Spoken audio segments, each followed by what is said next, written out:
हरे राम राम राम हरे हरे, हरे कृष्ण कृष्ण कृष्ण हरे हरे, हरे राम राम राम हरे हरे। हरे कृष्ण, हरि बोल। प्रणाम समस्त को। धन्यवाद माता। हरे कृष्ण। हरे हरे कृष्ण। कृष्ण। समस्त प्रणाम। मंगल तरफ वीडियो ग्रुप हरे तरफ कृष्ण प्रभु जी, प्रभु जी प्रणाम। धन्यवाद। हरे कृष्ण। तो गुणत्रय विभाग जोग चतुर्दश अध्याय गीतार आरंभ करने पूर्व मंगलाचरण करिए। हरे कृष्ण। ओम ज्ञानञ्जनशलाकया चक्षुरुन्मिलितं येन तस्मै श्रीगुरवे नमः। श्रीचैतन्यमनोभीष्टं स्थापितं येन भूतले सोऽयं रूपः कदा मह्यं ददाति सोपदान्तिकम्। नमो विष्णुपादाय कृष्णप्रेष्ठाय भूतले श्रीमते श्रीकृष्ण स्वामी नामिने।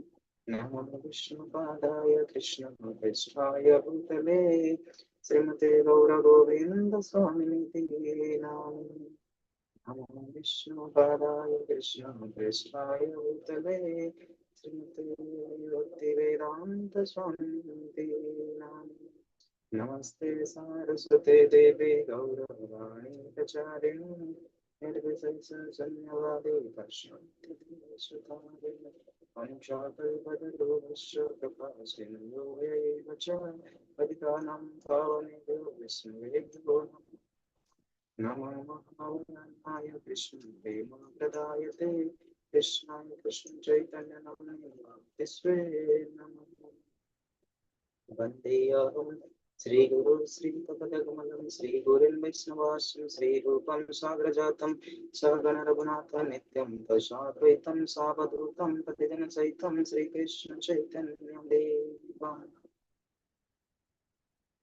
हे कृष्ण करुणा सिन्धु दीनबन्धु जगत्पते गोपेश गोपिका कान्त राधाकान्त नमस्तुते।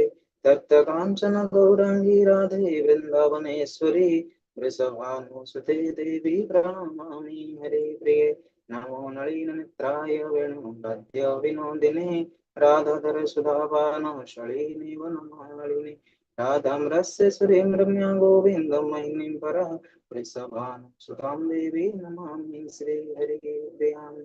महाभाव स्वरूपं कृष्ण प्रिया वरीयसी प्रेम भक्ति प्रदे देवी राधिके त्वां नमाम्यहम्। वन्दे वृन्दावनं गुरुं कृष्णं कमललोचनं वल्लभी वल्लभं देवं ददामि तदेकम्। नीलाचलं वासाय नित्याय परमात्मने बलभद्रसुभद्रभ्रं नमः। नारायणं नमस्कृत्यं नरं चैव नरोत्तमं देवीं सरस्वतीं व्यासं ततो जयमुदीरये। नष्टप्रायेषु अभद्रेषु नित्यं भागवत सेवया भगवत उत्तम श्लोके भक्तिर्भवति नैष्टिके। मूकं करोति वाचालं पङ्गुं लङ्घयते गिरि यत्कृपातमः वन्दे श्रीगुरुदिनतारिणि परमानन्दमाधव। कृष्णाय वसुदेवाय हरये परमात्मने प्रणतः क्लेशनाशाय गोविन्दाय नमो नमः। कृष्णाय वसुदेवाय देवकी नन्दनाय च नन्दगोपकुमाराय गोविन्दाय नमो नमः। सच्चिदानन्दरूपाय विश्व उत्पदे तवे तापत्रय विनाशाय श्रीकृष्णाय वयम्।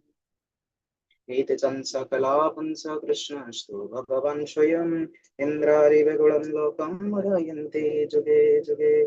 श्रीराम रामेति रामेति रमे रामे मनोरमे सहस्रनाम तत्तुल्यं राम नाम वरानने। जय श्री कृष्ण चैतन्य प्रभु नित्यानंद श्री अद्वैत गदाधर श्रीवासादि गौरवृंद। हरे कृष्ण कृष्ण कृष्ण हरे हरे हरे राम राम राम हरे हरे।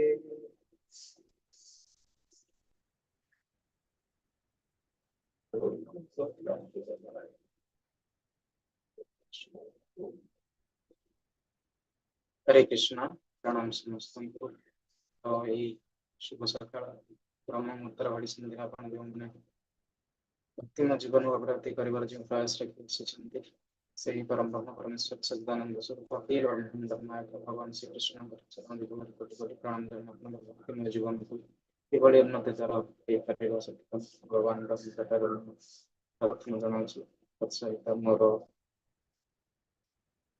ଶିକ୍ଷା ଗୁରୁ ଶ୍ରୀ କୃଷ୍ଣ ଗୁରୁ ମହାରାଜଙ୍କର ଚରଣରେ କୋଟି କୋଟି ପ୍ରଣାମ।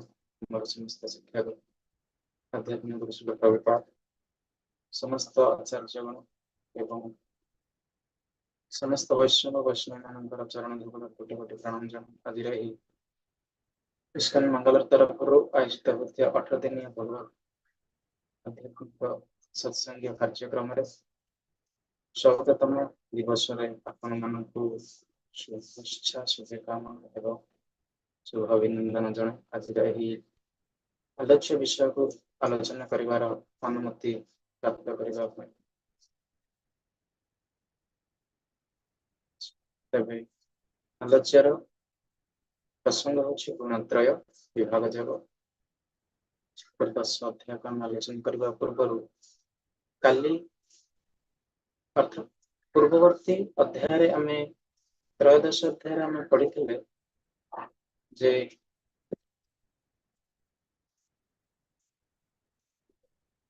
क्षेत्रज्ञ प्रकृति पुरुष ज्ञान एवं ज्ञान जो भाव में अर्जुन मन जो 6टी प्रश्न आसाला से 6टी प्रश्न शेष 2टी जो प्रश्न थिला प्रकृति और पुरुष से प्रकृति किभली भाव में ए मनुष्य जीवन ए समस्त जीव मानकर से त्रिगुण समस्त को बांधी दिए से त्रिगुणमयी माया ताको कहते। तबे आमे श्लोक 1 नबा परम भूय प्रवक्ष्यामि ज्ञानानं ज्ञानम् उत्तमं यज्ञाता मुनयो सर्वे परम सिद्धि मतो गता। तो एथिरे आलोचना करा जायछि जो समस्त ज्ञान मध्यरे सर्वोत्तम ज्ञान अर्थात परम ज्ञान कथा भगवान पुनर्बार एठारे अर्जुन को कहउछन जेमिति कि 8म अध्याय मध्ये 15 नंबर श्लोक रे मध्ये हमें देखिथिले नाप्नुवन्ति परम अर्थात सेठारे मध्ये सेही आलोचना करा जायथिला जे जेउ माने महात्मा जो माने मुनिवृंद जो माने भक्ति जोग रे अनन्य भक्ति बल रे से माने कौन करंती ना परम सिद्धि को प्राप्त करंती। द्वादश अध्याय मध्य से कथा भी भगवान कही परम ब्रह्म तो सुविस्तृत जो ज्ञान जहांकर भक्तिमय जीवन आरंभ होइछि जो माने जानी छंती जो वास्तव ज्ञान से वास्तव ज्ञान बल रे से माने इह जन्म आ पर जन्म रु मुक्ति हो जाती एवं एही परम ज्ञान रे से माने मुक्त होई परम सिद्धता को प्राप्त करंती। तृतीय श्लोक मध्य आ पूर्वर आमे तार जो पूर्व थिला प्रथम जतले त्रयोदश अध्याय देखिथिले सेतेबेले भगवान को केवल गोटे प्रश्न पचारिथिले अर्जुन एवं सेही प्रथम प्रश्न जो 6टी प्रथम श्लोकर जो 6टी प्रश्न थिला से 6टी प्रश्नर उत्तर रे भगवान उत्तर एपर्यंत दे दे आछन। तबे सही प्रश्नर उत्तर रे भगवान वर्तमान एठुक नहीं आरंभ होइछि जो गुणत्रय विभाग जगर प्रथम 1 श्लोक रु 20 नंबर श्लोक वर्तमान भगवान मध्य उत्तर दे चलछन। हम देखिबा 1 रु 20 नंबर केमते भगवान सब तंकर प्रश्नर उत्तर एठी दैछन्ति। पुनः 21 नंबर श्लोक अर्जुन ही पुणी भगवान को प्रश्न पचारे ଏବଂ ତା परवर्ती समय 22, 25, 26, 27 ଏଭଳି ଭାବରେ ଭଗବାନ ତାଙ୍କର ପୁନଃ ଉତ୍ତର ପ୍ରଦାନ କରିବେ। କେବଳ ଏଇ ଅଧ୍ୟାୟରେ ଆମେ ଦେଖିବା ଗୋଟିଏ, ପୂର୍ବ ଅଧ୍ୟାୟରେ ମଧ୍ୟ ଅର୍ଜୁନ ଗୋଟିଏ ପ୍ରଶ୍ନ ପଚାରିଥିଲେ, ସେଇ ଗୋଟିଏ ପ୍ରଶ୍ନର ଉତ୍ତରରେ ଭଗବାନ ଏପର୍ଯ୍ୟନ୍ତ ଦେଇ ଆସିଛନ୍ତି। ବର୍ତ୍ତମାନ 2 ନମ୍ବର ଶ୍ଲୋକ, ଅଧ୍ୟାୟ 13ର 2 ନମ୍ବର ଶ୍ଲୋକରୁ ଅଧ୍ୟାୟ 14ର 20 ନମ୍ବର ଶ୍ଲୋକ ପର୍ଯ୍ୟନ୍ତ ଭଗବାନ ଗୋଟିଏ ପ୍ରଶ୍ନର ଉତ୍ତରକୁ ରଖି ଆସିଛନ୍ତି। ସେଇ ପ୍ରଶ୍ନର ଉତ୍ତରରେ ଭଗବାନ ଯୋଉ ଜ୍ଞାନ କଥା କହୁଛନ୍ତି, ଆମେ କାଲି ପଢିଥିଲେ ଜ୍ଞାନ ଆଉ ଜ୍ଞେୟ, ସେଇ ଜ୍ଞାନ ଏଠି ଯେଉଁ ଜ୍ଞାନ ବଳରେ ସର୍ବୋତ୍ତମ ଜ୍ଞାନ ଆମେ ପାଇପାରିବା ଏବଂ ସେଇ ସର୍ବୋତ୍ତମ ଜ୍ଞାନ ବଳରେ ଆମେ କଣ କରିବା ନା ସବୁ ଦୁଃଖ ଯନ୍ତ୍ରଣାରୁ ଛଟପଟରୁ କେମିତି ଆମେ ମୁକ୍ତ ହେଇପାରିବା। ଏଇ ଜ୍ଞାନକୁ ହିଁ ଆଶ୍ରୟ କରିବା ହିଁ ହଉଛି ଏକତ୍ର ଲାଭ କରିବା। ଏବଂ ସୃଷ୍ଟି କାଳରେ ଯୋଉ ଜନ୍ମ ଲାଭ ଯୋଉମାନେ କରନ୍ତି ନାହିଁ ସେଇମାନେ ହିଁ ବାସ୍ତବରେ ମହାତ୍ମା। ଏଇ ଯୋଉ ଜନ୍ମ ଚକ୍ରରେ ଯୋଉମାନେ ବାନ୍ଧି ହେଇଯାଆନ୍ତି। ତେଣୁ 2 ନମ୍ବର ଶ୍ଲୋକକୁ ଆମେ ଦେଖିବା କଣ 2 ନମ୍ବର ଶ୍ଲୋକରେ ଦେଇଛି। ଇଦಂ ଜ୍ଞାନମ୍ ଉପାଶ୍ରିତ୍ୟ ମମ ସାର୍ଥ୍ୟମ ଆଗତା सर्गेऽपि नोपजायन्ते प्रलयान व्यथन्ति च। ତ ବ୍ୟକ୍ତି ଏଇ ଜ୍ଞାନରେ ଯେତେବେଳେ ସ୍ଥିର ହୋଇଯାଏ ତାର ଦିବ୍ୟତାକୁ ପ୍ରାପ୍ତ କରେ ଏବଂ ସେଇ ଦିବ୍ୟ ପ୍ରକୃତି ପ୍ରାପ୍ତ କରିବା ପରେ ସେ ନିଜେ କଣ ହେଇଯାଏ ନା ଭଗବାନ ଅର୍ଥାତ ନିଜେ ପ୍ରକୃତି ସଦୃଶ ହେଇଯାଏ। ଅର୍ଥାତ ଭଗବାନଙ୍କର ଯେଉଁ ଗୁଣ ସେଇ ଗୁଣରେ ସେ ଗୁଣୀ ହୋଇଯାଏ।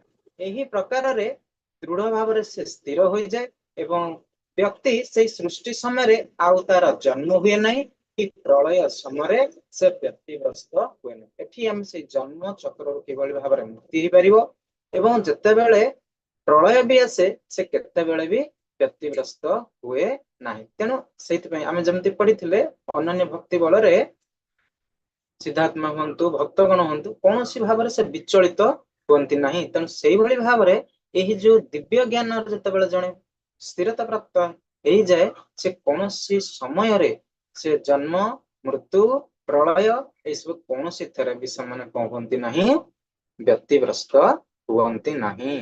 ତାପରେ ଭଗବାନ କହୁଛନ୍ତି କିଭଳି ଭାବରେ ଭଗବାନ ହଉଛନ୍ତି ବିଜୟ ପ୍ରଦାନକାରୀ ପିତା। ତୃତୀୟ ଶ୍ଲୋକ ମଧ୍ୟ ସେମିତି ଅଛି। ତୃତୀୟ ନମ୍ବର ଶ୍ଲୋକ ନାହିଁ କିନ୍ତୁ ତୃତୀୟ ନମ୍ବର ଶ୍ଲୋକରେ ବହୁତ ସୁନ୍ଦର ଉଦାହରଣ ମଧ୍ୟ ଏଠି ଗୋଟେ ଦିଆଯାଇଛି। ତୃତୀୟ ଶ୍ଲୋକ ନବା କଣ ମମାର୍ଜो ନିର୍ମହତ୍ ବ୍ରହ୍ମ ତସ୍ମିନ୍ ଗର୍ଭଂ ଦଦାମ୍ୟହମ୍ ସମ୍ଭବଂ ସର୍ବଭୂତାନାଂ ତतो ଭବତି ଭାରତ।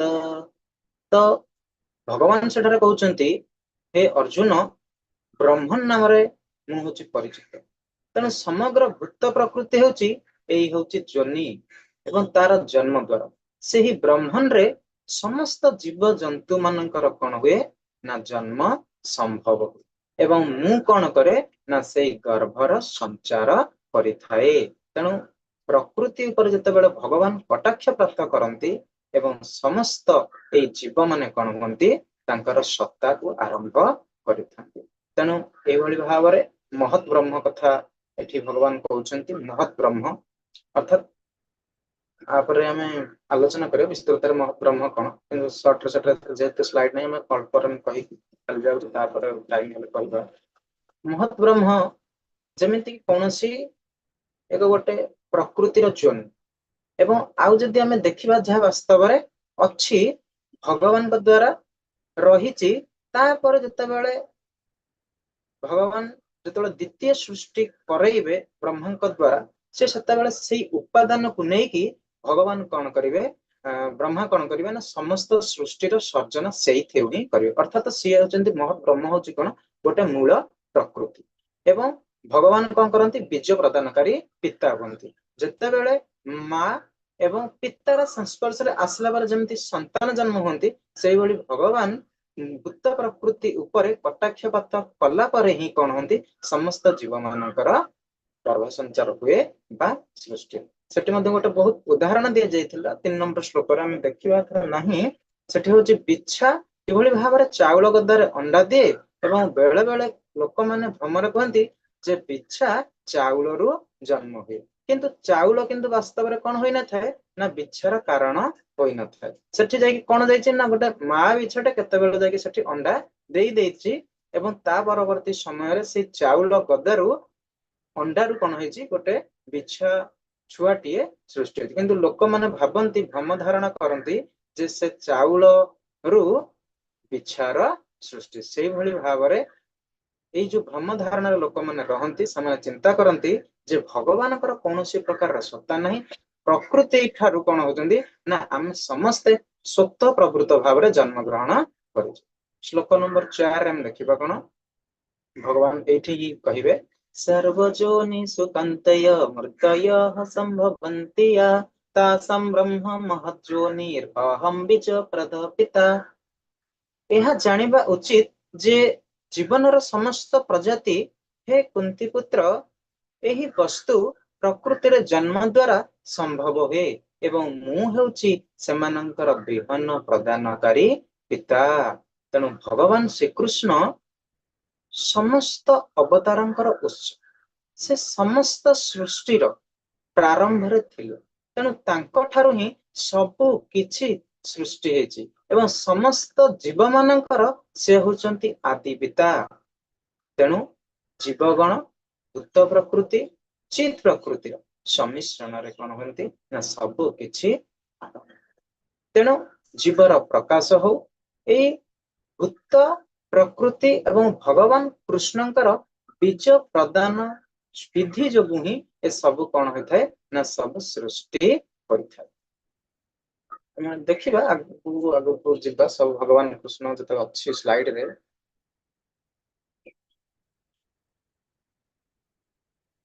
ये ମଧ୍ୟ ସେଇଭଳି ଭାବରେ କାଲି ଆମେ ଏଟାକୁ ଆଲୋଚନା କରିଥିଲେ କେମିତି 84 ଲକ୍ଷ ଯୋନିର ସମସ୍ତ ଆମର ଯୋଉ ପ୍ରାରବ୍ଧ ଆମର ଯୋଉ କର୍ମ ଆମର ଯୋଉ ଆସକ୍ତି ଆମର ଯୋଉ କାମନା ଆମର ଯୋଉ ବାସନା ଏଇଥିପାଇଁ କଣ କରେ ନା ବିଭିନ୍ନ ପ୍ରକାର ଯୋନିରେ ଆମେ ଭ୍ରମିତ ହୋଇଥାଉ ଆମେ ଭ୍ରମଣ କରିଥାଉ ଏଇଭଳି ଭାବରେ 5 ନମ୍ବର ଶ୍ଲୋକକୁ ଦେଖିବା सत्वं रजं स्तमं इति गुणा प्रकृति संभवा निबध्नन्ति महाबाहो देहे देहिन अवयम वस्तु प्रकृति तीनोटी प्रकार अर्थात सत्व रज एवं तमकु नहीं गठित जेतेबेले एही जीवंत संस्था प्रकृतिर संस्पर्शरे आसे सेही मोर द्वारा अर्थात मो सहित बंधन रे बांधी होई जाए बा आबद्ध होई जाए ठीक नहीं काली जो आम पढ़ुले जे सत्व रज तम किभली भाबरे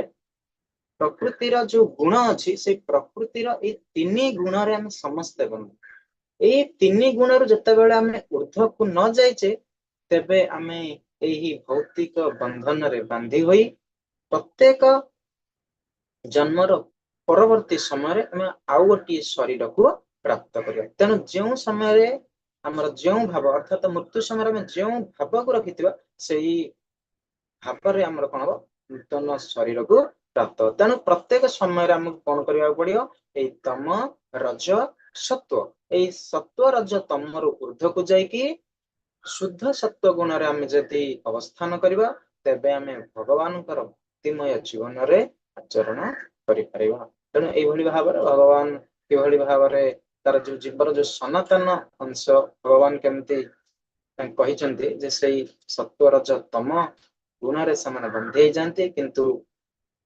जेतेबेले पृथ्वी रे समान अवतरित होती अर्थात भगवान जेतेबेले जीव को जन्म दे दियंती माँ गर्भ जेतेबेले जन्म ହେଲା ପରେ ଆମେ ସବୁ କଣ ହେଇ ଯାଉଛେ ନା ଏଇ ତ୍ରିଗୁଣ ରେ ବଶବର୍ତ୍ତୀ ହୋଇ ଯାଉଛେ ତେଣୁ जीव मानकर ए जो विभिन्न प्रकार शरीर धारण जो करिसेंती सेमाने सेही प्रकृति अनुଯାयी सेमाने कार्य करिबा पई बाध्य होते एवं ता सहित सेमाने विभिन्न प्रकारर सुख एवं दुख रे रहिबार कारण ही होई जानती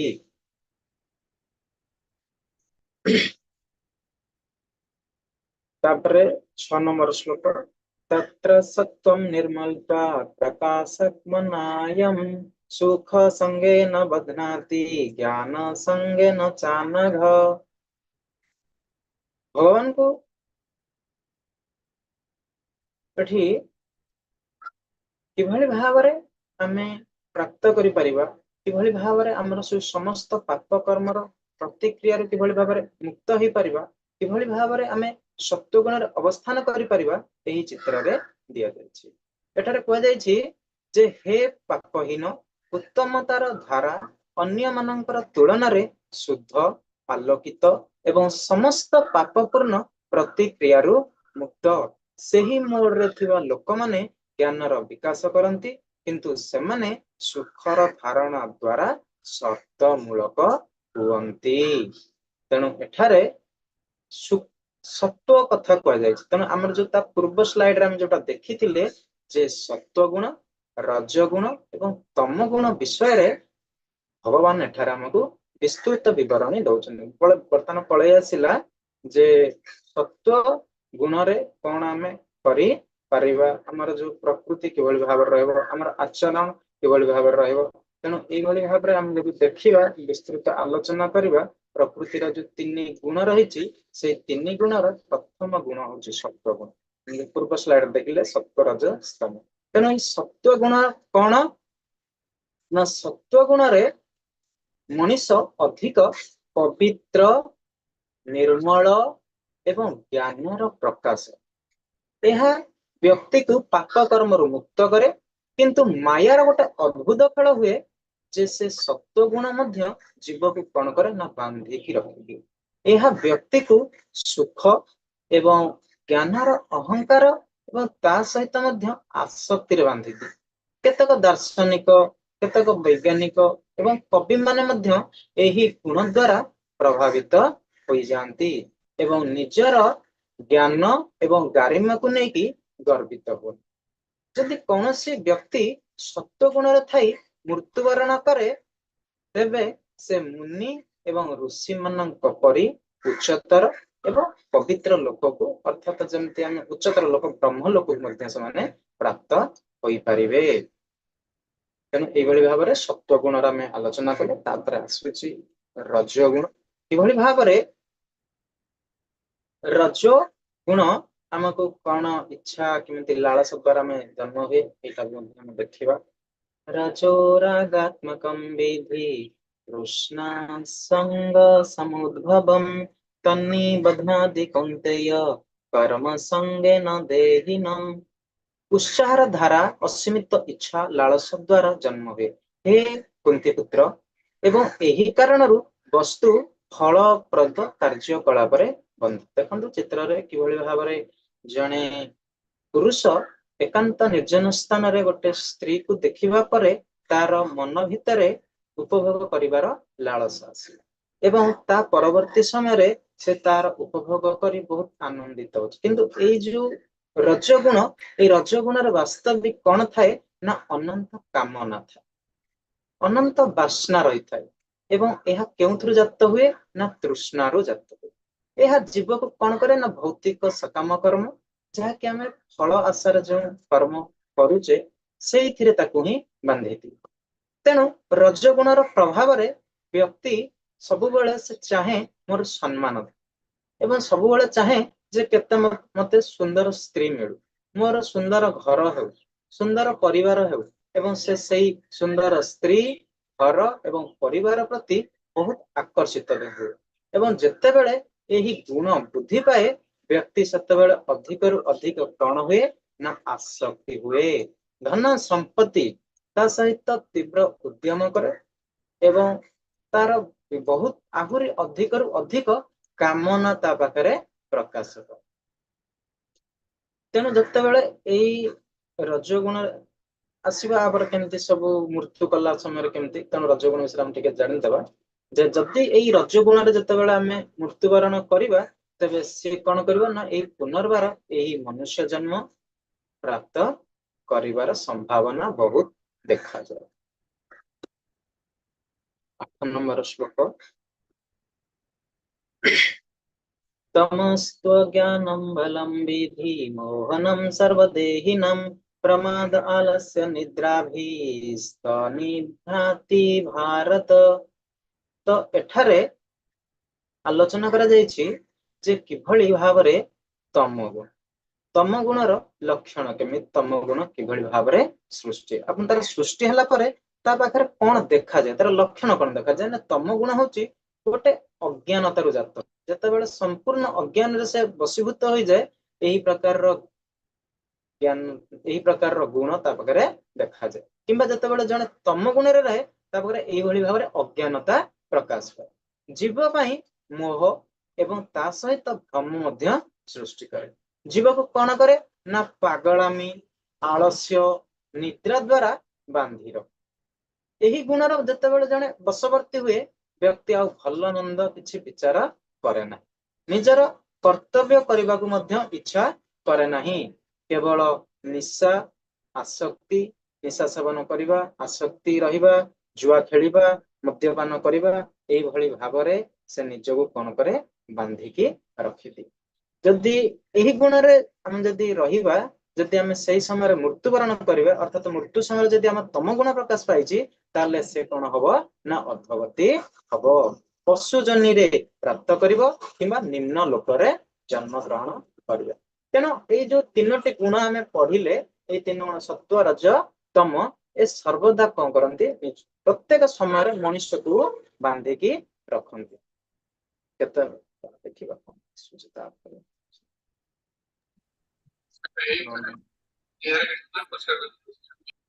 म्यूट रहंतु के सत्वं सुखं संजयति राजः कर्मणि भारत ज्ञानम आवृत्य तु तम प्रमादे संजय त्युत तो एठारे उत्तमतार धारा जनकु सुखरे परिणत करे उत्साह तांकु କାର୍ଯ୍ୟର ଫଳ ପାଗଳାମୀ ଏବଂ ଅଜ୍ଞାତ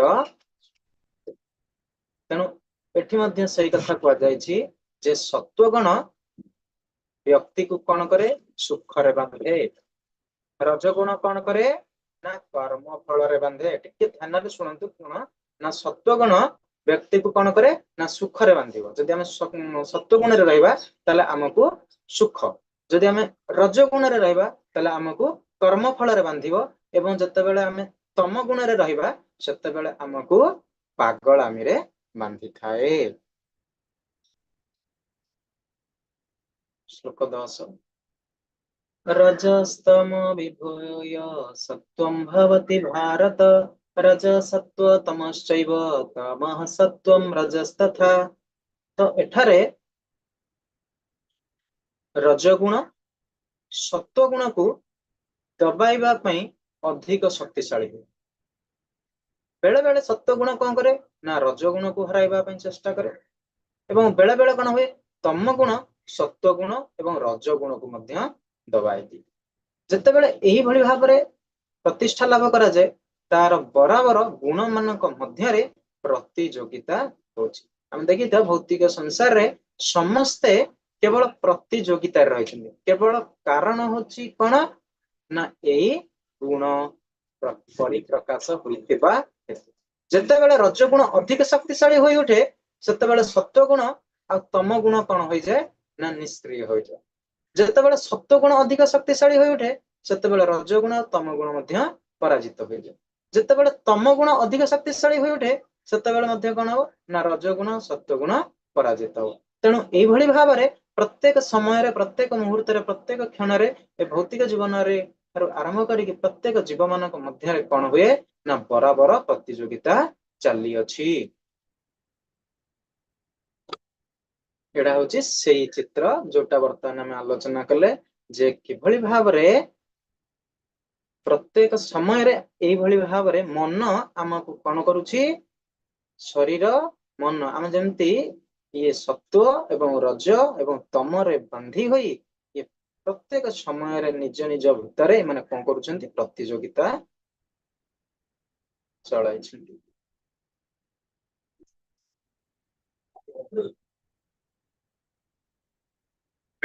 एठिकिना भगवान पुनर्बार कहउछंती जे किभली भाबरे समस्त द्वारा एही शरीर कौन हुए ना ज्ञानर आलोकरे उद्भासित एवं जेतेबेले सत्व गुणर प्रकाश अनुभव करा जाए अर्थात श्लोक को आम देखिबा श्लोक रे देछि सर्वद्वारेषु देहेन अस्मिन् प्रकाश उपजायते ज्ञानं यदा तदा विद्यात् विप्रुधं सत्त्वमि अत्युत।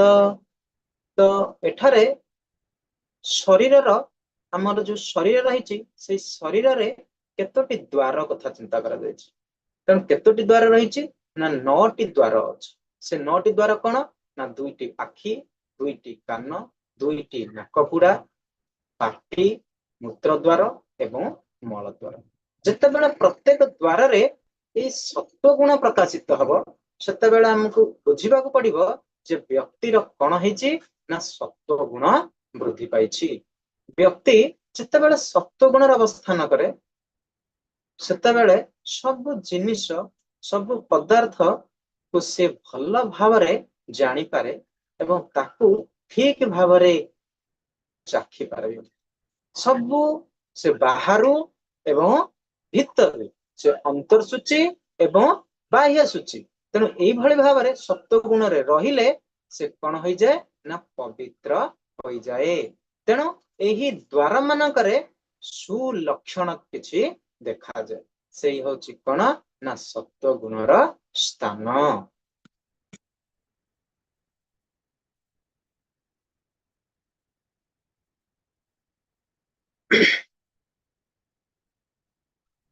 हे भरतर्षभ अर्जुन रजोगुण विशेष वृद्धि प्राप्त हेले लोभ प्रवृत्ति कर्मारंभ अशांति स्पृहा प्रभृति वृत्ति जात हुए।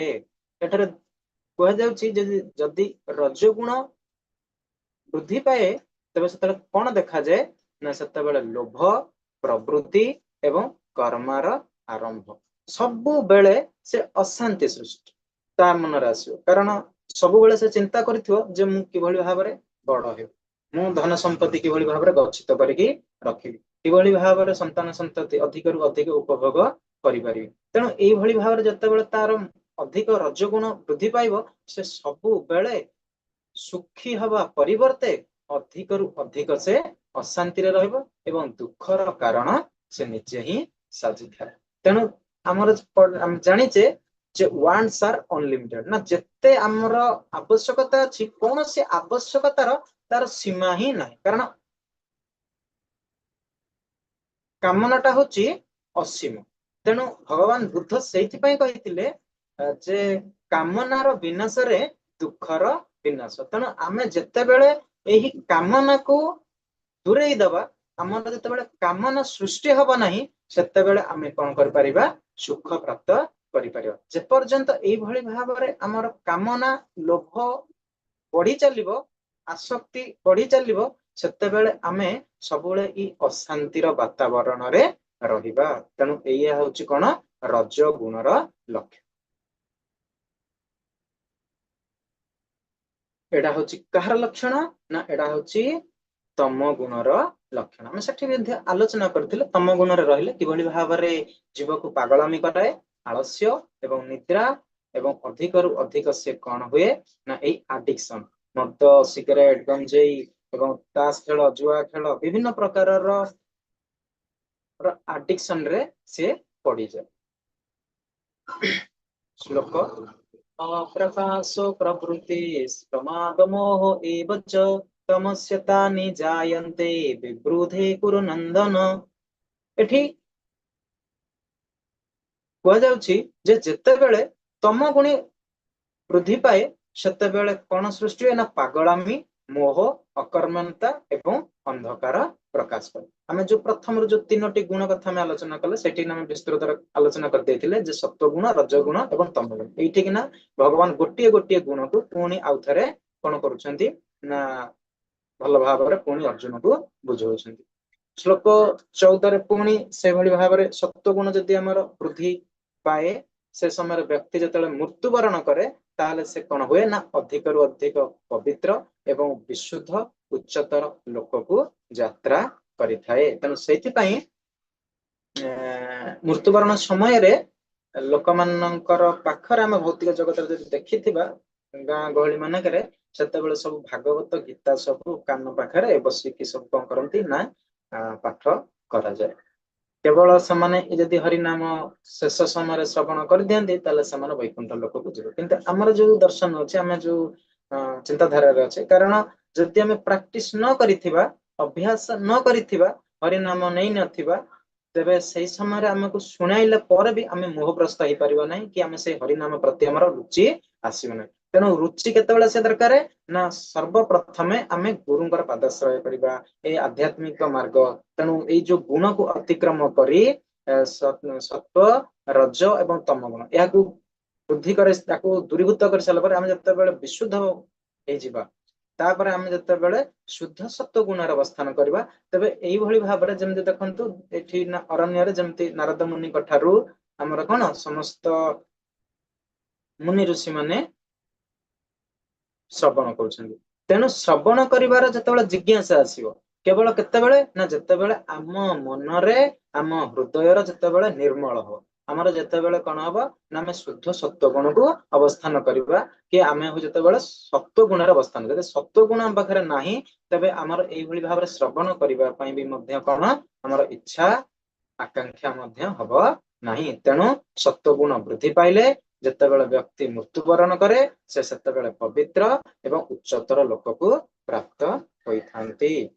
श्लोक 15 कल चित्र को आम देखिकी आलोचना करथिले।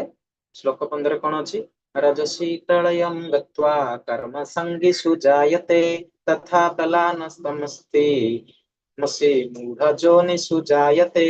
रजगुण अवस्थान करुवा बेले जदि व्यक्ति मृत्युवरण करे ताले से सकाम कर्मी मानक मेल कौन हुए जन्म निये एवं जितेबाला तम गुण अवस्थान करे सेतेबेले से कौन करे ना पशु जोनि को प्राप्त हुए जे मृत्युवरण समय जो काली आम आलोचना करते मृत्यु समय जो जो भाव को से रखिकी मृत्युवरण करे से सही जोनि रे सुजोग प्रदान करे भगवान ताको सही सुजोग प्रदान करती जे काली जमते हम कहते जन जदि मांस खाइबार इच्छा अच्छी तुमको कौन करने को पड़ो तुम से मांसर आसक्ति तुमको पर जन्म पशु शरीर बाघ किंबा हिंस्र सिंह जन्म दिज्व जदि आम उपभोग करार अच्छी शुकर कुकुर भली जन्म आमको नवाक पड़ो जदि आमको निद्रा तेणु भालू तेणु यही भाव में आम क्यों गुण अवस्थान करवा मृत्युवरण जो गुण आम अवस्थान करवा शेष समय से गुण आमर परिप्रकाश पाइब। श्लोक 16 कर्मणं सुकृत स्याहु सात्विकं निर्मलं फलं रजसस्तु फलं दुःखम अज्ञानतमसं फलम। तो सत्वगुण रे कर्म कले कौन हुए ना व्यक्ति विशुद्ध हुए रजगुण रे कर्म कले दुख लाभ ही तार अंतिम परिणति हुए एवं जितेबाला तम गुण रे कार्य करे तार कौन प्रकाशित हुए ना अज्ञानता तेणु सत्व गुणाधीन होई व्यक्ति कौन करे ना पुण्य कर्म करी विशुद्ध तेणु मुनि ऋषि माने अधिकांश यही भाव में निजक विशुद्ध कर प्रचेषा करती किंतु ये भौतिकवादी माने लोक माने कौन रहती ना रज गुण रे अधिक दुख पान जेहेतु से सब रज गुण पाखे लक्षण देखा जाए तेणु से अधिक रु अधिक भौतिक सुख लाभ करने चिंता प्रकट करती एवं जो माने तम गुण रे वशवर्ती होई कार्य करती से कौन देखा जाए ज्ञानहीनता देखा जाए अर्थात से होचंती अज्ञान।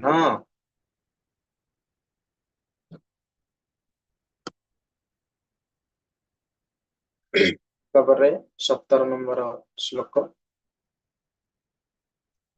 सत्वगुण रु ज्ञान उदय हुए रजगुण रु लोभ जात हुए एवं तम गुण रु जात हुए प्रमाद एवं मोह एवं अज्ञानता। तो एठी सत्वगुण रु ज्ञान उदय हला बेले रजगुण रु कौन हुए लोभ एवं तम गुण रु प्रमाद मोह एवं अज्ञानता तेणु आम जो जो भाव में आलोचना कर सत्वगुण तेणु यहाँ हूँ कौन सब गुणर गुणावली कि भाव में सत्वगुण तार काम कौन सत्वगुण रहिले कि भाव में ज्ञान उदय हुए रजगुण रे लोभ जात हुए एवं तम गुण रे जात हुए कौन प्रमाद मोह एवं अज्ञानता।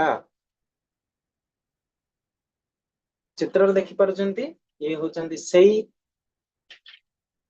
मनुष्य होची गोटिए जणे किंतु तांकर गुणर गुणावली को नै कि तांकर मुखमंडल रे आपण आब आउ तार भाव को परिलक्षित करि पारुथे देखंतु किभଳି भाबरे देखा जाउचंती सने जणे सत्व गुण रे अछंती जणे रज गुण रे अछंती आउ जणे तम गुण रे अछंती तेणु तम गुण रे रहिबा द्वारा तांकर कोन होईची ना क्रोध अहंकार प्रवेश पाइछि एवं से चित्कार करिवा पय लागिछंती द्वितीय रे जे रज गुण रे अछंती से बर्तन लोभ एवं तांको पाखरे आसक्ति जात होईछि एवं जे हसमुख मंडल रे जेमति जार देखा जाउछि से होचंती कोन ना सत्व गुण रे अवस्थान होचंती बोली हमें जानि परिबा तेणु एई भली भाबरे गुणर वशवर्ती हेले हमर मुखमंडल रे मध्य तार आब भाव को मध्य प्रकाश पाई थाए एडी बहुत सुंदर श्लोक गोटे अछि एभली भाबरे हमर गति कोन हबो हमें जो एई गुण रे रहिबा एई गुण रे रहिले हमर गति कोन श्लोक 18 रे कोन ऊर्ध्वं गच्छन्ति सत्त्वस्ता मध्ये तिष्ठन्ति राजसा जघन्य गुण वृत्तिस्था अधो गच्छन्ति तामसा तो जो माने सत्व गुण रे अवस्थित से माने ऊर्ध्व गति करती अर्थात उच्चतर लोक को जाती जो माने रजगुण रे अवस्थित से माने एई धराधाम रे रहंती जो माने तम गुण रे अवस्थित से माने निम्न को अर्थात नरकानुगामी होइथांती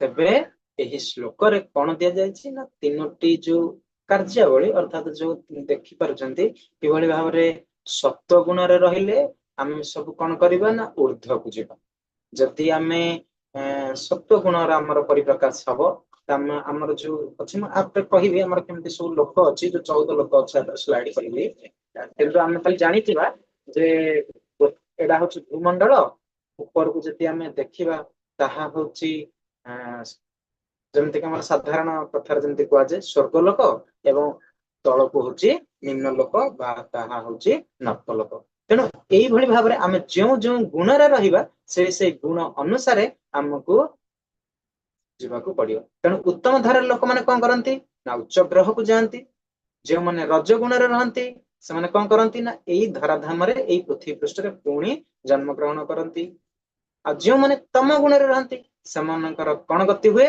ना नर्क को मिली थाए से माने नर्क जगत को जानती तेणु एई भली भाबरे मनुष्य को कौन करिवार अछि ना केवल तार गुण रे परिवर्तन करिवार अछि से तम गुण रज गुण एवं सत्व गुण भगवान आपरे कहिबे ए तीन गुण को मध्य हम ऊर्ध्व को जिबा अछि ए तीन गुण रे रहले त हम ऊपर लोक को जिबा हारी किंतु उच्चतर लोक ब्रह्म लोक रे भी मध्य हमर पतन हबार संभावना अछि तेणु भगवान आउरी आगो को हमकु कहिबे आहुरी मध्य परम गुह्य ज्ञान पुणी आहुरी देवे जते ज्ञान में सब पढ़ी पढ़ी आसे ये तो केवल ज्ञान किंतु आहुरी ये जो सठिक ज्ञान ये सब आम बर्तमान ये ज्ञान जुगर ही आलोचना करबा तेणु 19 नंबर श्लोक रे बुझी परछन सब टिके टिके तबर बस एई ठीक नाही आसुची एडा कोन देछि एडा होछि हमर ब्रह्म संहिता रो आसीछि एडा होछि गोटिए ब्रह्मांड रो चित्र दिया देछि ए जो ब्रह्मांड रे कोन सब अछंती ये केमती हम जदि देखिबा सृष्टि प्रारंभ रे ये सब भगवान श्री कृष्णंकर अवतार मूल उत्सव हम जदि देखिबा श्रीमद् भागवतम देखिबा एठी होछि ब्रह्म संहिता भगवान को प्रार्थना स्तुति जो करिसेंती ब्रह्मा तेणु एई भली भाव रे एटा अछि सेई थिरु ही आसी सेथिरे देखिबा जे ये होछि गोटिए ब्रह्मांड ए ब्रह्मांड कोन ए केमती सृष्टि कोन आर सृष्टि रे आसिला केमती ये सब कोठ आसीचंती अंकर एठी जो चित्र हम देखि परछे चित्र रे भगवान विष्णु भले जने के गोटा नारायण जमती शयन करने ये एमती सजन करछन तेणु ये वास्तव रे किए आउ एठी जो देछि एठी कोन ना ये होचंती गर्भोदक उस्य ये होचंती कोन ना ये होचंती गर्भोदक साई विष्णु किंतु हमर मन रे प्रश्न आसी आमे त एमती किछि ना सुनिनु गर्भोदक साई विष्णु आमे तो केवल जानिछु जे विष्णु तो सब आमे समस्त जानिछे नारायण हम जानिछे किंतु एई सब ब्रह्म संहिता आ जत भागवतम देखिबा गर्ग संहिता देखिबा ब्रह्मांड पुराण ए बहुत शास्त्र मानकर उल्लेख अछि पद्म पुराण रे मध्ये अछि त बहुत जगह रे अछि किंतु लोक मानक पाखर आमे जेतु संस्कृत रो भागवतम के କୌଣସି ଶାସ୍ତ୍ରକୁ ଅଧ୍ୟୟନ କରୁନେ, ତେଣୁ ଯେହେତୁ ଆମେ ଓଡ଼ିଶାବାସୀ ତେଣୁ ଏଇ ଗାଁ ଗହଳିରେ କେବଳ ଆମର ହଉଛି କଣ ଏଇ ଓଡ଼ିଆ ରଚିତ ଯେମିତି ଜଗନ୍ନାଥ ଦାସଙ୍କର କୃତ ଯୋଉ ଭାଗବତ, ତେଣୁ ସେଥିରେ ଏତେ ବିସ୍ତୃତ ଭାବରେ ଭଗବାନଙ୍କ ବିଷୟରେ ଏତେ ଇଏ ନାହିଁ, କିନ୍ତୁ ଆମକୁ ସାରମର୍ମ କଥା ଦିଆଯାଇଛି ଆମେ ତାକୁ ଜାଣିବା ପାଇଁ। ତେଣୁ ଏଇ ଯୋଉ ଗର୍ଭୋଦକ ସାଇ ବିଷ୍ଣୁ ଏ କଣ କୋଉଠୁ ଆସିଲେ କେମିତି, ଏସବୁ କଣ ନା ଏଇ ଯୋଉ ପ୍ରକୃତିରେ ଯୋଉ ରଜଗୁଣ ତମ ଗୁଣ ଏ ସବୁ ଏମିତିରୁ ଆରମ୍ଭ ହେଇକି ସୃଷ୍ଟିର ପ୍ରାରମ୍ଭ ହେଇଛି। ତେଣୁ ଏଇ ସୃଷ୍ଟିର ପ୍ରାରମ୍ଭ କଣ ନା ଭଗବାନ ଶ୍ରୀକୃଷ୍ଣ ହଉଛନ୍ତି ସବୁଠାରୁ କଣ ମୂଳ ଉତ୍ସ, ଅବତାର ମାନଙ୍କର ମୂଳ ଉତ୍ସ ହିଁ ହଉଛନ୍ତି କଣ ଭଗବାନ ଶ୍ରୀକୃଷ୍ଣ, ଏବଂ ତାଙ୍କର ଅଲ୍ଟିମେଟ ତାଙ୍କ ଠାରୁ ଯୋଉ ଶ୍ୱାସ ସେ ହଉଛନ୍ତି ତାଙ୍କର ବିସ୍ତାର, ପ୍ରଥମ ବିସ୍ତାର ଯୋଉ ସେ କରନ୍ତି ସେ ପ୍ରଥମ ବିସ୍ତାର ହଉଛନ୍ତି ଭଗବାନ ବଳରାମ। ତେଣୁ ଏଇ ବଳରାମଙ୍କ ଠାରୁ ଆସନ୍ତି ଆଉ ଜଣେ ଯିଏ ହଉଛନ୍ତି ଶଙ୍କର୍ଷଣ। ତେଣୁ ଏଇ ଶଙ୍କର୍ଷଣଙ୍କ ଠାରୁ ଅର୍ଥାତ ଏଇ ଶଙ୍କର୍ଷଣ ଭଗବାନ କଣ କରନ୍ତି ନା ବିସ୍ତାର କରନ୍ତି। ଯେମିତି ଏଇ ଦେଖିବା ସେ ଟିକେ ଅଲଗା ହେଇଯିବ, କିନ୍ତୁ ଟିକେ ଧ୍ୟାନ ଦିଅନ୍ତୁ, ତାପରେ ହଉଛି ଆମେ ଆଲୋଚନା କରିବା। ଶଙ୍କର୍ଷଣ, ବାସୁଦେବ, ଅନିରୁଦ୍ଧ ଏବଂ ପ୍ରଦ୍ୟୁମ୍ନ ଇଏ ହଉଛନ୍ତି 4 ଜଣ, ଯୋଉଟାକୁ ଆମେ କହୁ କଣ ଚତୁର୍ବିହ ରୂପ। এই ଚତୁର୍ବିହ ରୂପରୁ ଭଗବାନ ଶଙ୍କର୍ଷଣଙ୍କ ଠାରୁ ଆସନ୍ତି କାରଣ ଦୋକସାଇ ବିଷ୍ଣୁ। এই କାରଣ ଦୋକସାଇ ବିଷ୍ଣୁ ହେଲେ କଣ ନା ଭଗବାନଙ୍କର ପ୍ରଥମ ପୁରୁଷ ଅବତାର, ଯୋଉଟା କି ଆମେ ଯେତେବେଳେ କହିବା ସେତେବେଳେ ଏହି ଅବତାର କଥା, ଅବତାର ତ ଭଗବାନଙ୍କର ଅସୀମ, କିନ୍ତୁ ସେଇ ଭିତରୁ ଆମର 6 ପ୍ରକାର ଅବତାର ରହିଛି। ସେଇ 6 ପ୍ରକାର ଅବତାର ଏଟା ଭାଗବତମରେ ଆମେ ଆଲୋଚନା କରିବା, ଏଠି ଯଦି ଆମେ ଆଲୋଚନା କରିବା ଟାଇମ ହେଇଯିବ। କେବଳ ଖାଲି ଜାଣିଦବା ଏଇ ଗର୍ଭୋଦକ ସାଇ। ତେଣୁ ସେଇ ଯୋଉ କାରଣ ଦୋକ ସାଇ ବିଷ୍ଣୁ କଣ କରିବେ, ଭୌତିକ ପ୍ରକୃତି ଉପରେ କଟାକ୍ଷପାତ କରିବେ, ଏବଂ କଟାକ୍ଷପାତ କରିବା ପରେ ସମସ୍ତ ସୃଷ୍ଟିର ଆରମ୍ଭ ହବ, ଏବଂ ସେଇ ଭଗବାନ କଣ କରିବେ ନା ପ୍ରତ୍ୟେକ ବ୍ରହ୍ମାଣ୍ଡ ଭିତରକୁ ପ୍ରବେଶ କରିବା ପାଇଁ ଚିନ୍ତା କରିବେ। ବହୁତ ସର୍ଟରେ କହିଦଉଛି, ସ୍ପିଡ ଟିକେ ଧ୍ୟାନ ଦେବେ। ଯେତେବେଳେ ଭଗବାନ କାରଣ ଦୋକ ସାଇ ବିଷ୍ଣୁ ପ୍ରକୃତି ଉପରେ କଟାକ୍ଷପାତ କରିବେ, ସେତେବେଳେ ଏଇ ସବୁ ବ୍ରହ୍ମାଣ୍ଡ ତାଙ୍କର ମୂଳ ଲୋମ ଉପରେ କଣ ହେଇଥିବ ନା ସେଇଥିରୁ ସବୁ ବ୍ରହ୍ମାଣ୍ଡ ସୃଷ୍ଟି ହବ।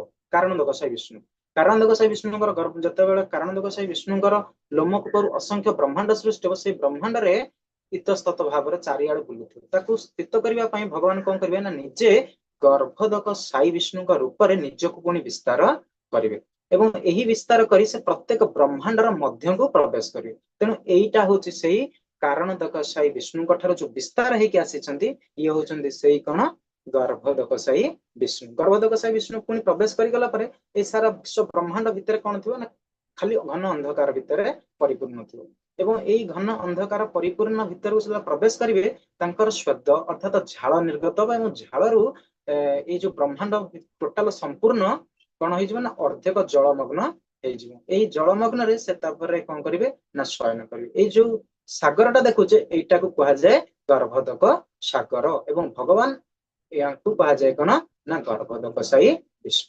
ଏଇ ଗର୍ଭୋଦକ ସାଇ ବିଷ୍ଣୁ କଣ କରିବେ ନା ସବୁ ସୃଷ୍ଟି କରିବେ। ତାଙ୍କର ପଦ୍ମ ଏଇ ଯୋଉ ନାଭି କମଳ ଦେଖାଯାଉଛି, ଏଇ ନାଭି କମଳରୁ ଭଗବାନ ବ୍ରହ୍ମା ଜାତ ହେବେ। ଇଏ ହଉଛନ୍ତି ଭଗବାନଙ୍କର ଇଏ ହଉଛି ଦ୍ୱିତୀୟ ଅବତାର, ଯୋଉଟା କି ଆମେ କହିବା ଗୁଣ ଅବତାର। ଭଗବାନ ଗୁଣ ଅବତାର ଭାବରେ ସେ ନିଜକୁ କଣ କରିବେ ନା କ୍ଷୀରୋଦକ ସାଇ ବିଷ୍ଣୁ, ଯୋଉଟାକି ଆମେ ବିଷ୍ଣୁ, ଆଉ ସୃଷ୍ଟିକର୍ତ୍ତା ରୂପେ ଆମେ ବ୍ରହ୍ମା, ଏବଂ ପାଳନକର୍ତ୍ତା ରୂପେ ବିଷ୍ଣୁ, ଏବଂ ସଂହାରକର୍ତ୍ତା ରୂପରେ ଆମେ ଶଙ୍କର ବା ଶିବଙ୍କୁ ଜାଣିଛୁ। ଏଇଠୁ କି ନାହିଁ ଆରମ୍ଭ ହୁଏ। ତେଣୁ ତାଙ୍କର ସେଟା ହଉଛି ଭାଗବତର ଦେଖିବେ କିଭଳି ଭାବରେ ସବୁ, କିନ୍ତୁ ଏଇଟା ହଉଛି ଗୁଣ ଅବତାରରେ ଆସନ୍ତି। ତେଣୁ ଏଇ ଯୋଉ ନାଭି କମଳରେ ଭଗବାନ ନାଭି କମଳ ଯେତେବେଳେ ଜାତ ହେଲେ, ବ୍ରହ୍ମା ଜାତ ହେଲେ, ଏଇଠୁ ନା ଦେଖନ୍ତୁ ଏଇ ଭିତରେ କଣ ଅଛି ନା 7ଟି ଲୋକ ଅଛି, ଉପରକୁ 7 ଅଛି, ତଳେ ବି 7 ଅଛି। ଏଇ ଯୋଉ ଆମେ ଯୋଉଠି ବସତି ସ୍ଥାପନ କରିଛେ, ଆମେ ଯୋଉଠି ରହୁଛେ, ସେଟାକୁ କୁହାଯାଏ ଭୂର ଲୋକ।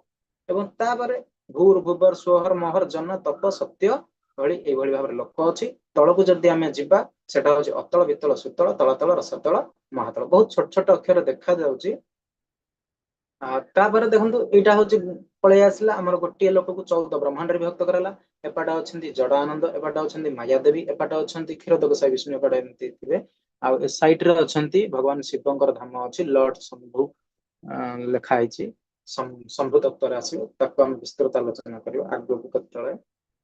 ଏଇଠିକିନା ଯୋଉ ବ୍ରହ୍ମାଣ୍ଡ ଅଛି, ବ୍ରହ୍ମାଣ୍ଡରେ ସବୁ ହଉଛି କଣ ନା पूरा संपूर्ण भाव रे 10 गुण तांकर जो बलय अछि ए बलय रे 10 गुण टोटल लिखा है कोन each covering is the 10 times of the diameter of the previous covering तेणु ए छोट अक्षर लिखा जायछि तेणु 10 गुण भाव रे तार विस्तार करी गोटे गोटे बलय होई ए भली भाव रे बलय भितर से संगठन रहिछि तेणु ए भली भाव रे ये होचंदी गर्भोदकशायी विष्णु तेणु कारणोदकशायी विष्णु जानिले ये होचंदी गर्भोदकशायी विष्णु जानिले आमर जो शरीर भितर जे रहिचंती से होचंदी क्षीरोदकशायी विष्णु तेणु विष्णु मध्य ए भली भाव रे तीन प्रकार रहिचंती किंतु समस्तंकर जो मूल कारण जो मूल उत्स अवतार मानकर मूल उत्स होचंदी कोन ना भगवान कृष्ण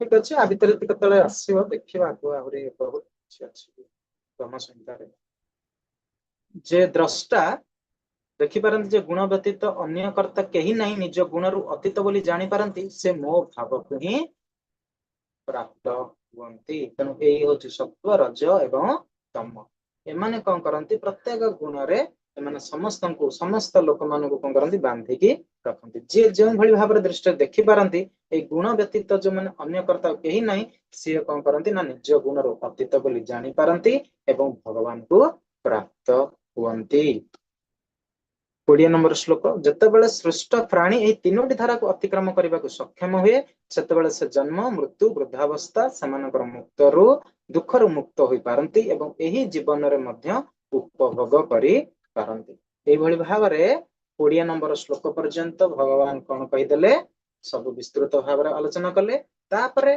एइठी कि नाही प्रश्न आसुची अर्जुन कर एपर्यंत 13 अध्याय रु एपर्यंत भगवान प्रथम 1 नंबर 13 अध्याय प्रथम श्लोक को अर्जुन पचारिथिले एतिकी पर्यंत वर्तमान 13 अध्याय कंप्लीट करी 14 अध्याय 20 नंबर पर्यंत भगवान कौन करिसंती तार उत्तर प्रदान करी करी आसी एवं 21 नंबर रे अर्जुन वाचा आसला वर्तमान अर्जुन एई ठीक वर्तमान प्रश्न करछंती कोन कर्लिंग स्त्रीनां गुणान्तान् तेतो भवन्ति प्रभु किमाचार कथम चैत्य स्त्री न गुणान विवर्तते तो एठारे से तांको पचारुछंती हे मोर प्रिय प्रभु जो व्यक्ति एई त्रिगुण को अतिक्रम करिछि तांको केउ केउ गुणर लक्षण रु चिन्हिबा तांकर आचार व्यवहार कोन तांकर प्रकृतिर त्रिगुण को समान किबळी भाबरे अतिक्रम करंती तो अर्जुन कर तीनोटी प्रश्न एठुन एके लक्ष्य करंतु कोन तीनोटी प्रश्न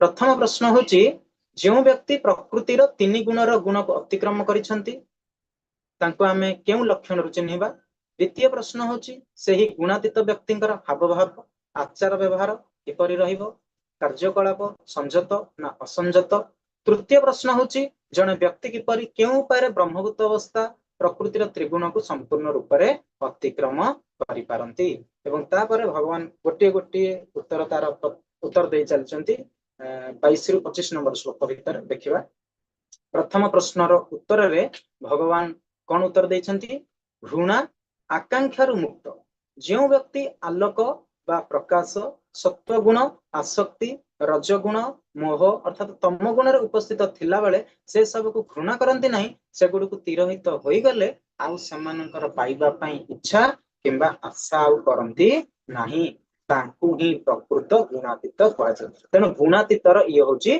लक्षण निरपेक्ष रहिबे निर्लिप्त भाव रहिबे जे पर्यंत गुणातीत व्यक्ति भौतिक शरीर धारण करिथांती से पर्यंत से संपूर्ण भाव रे कोन रहिबे निरपेक्ष भाव रे रहंती शरीर प्रति अनासक्ति एही व्यक्ति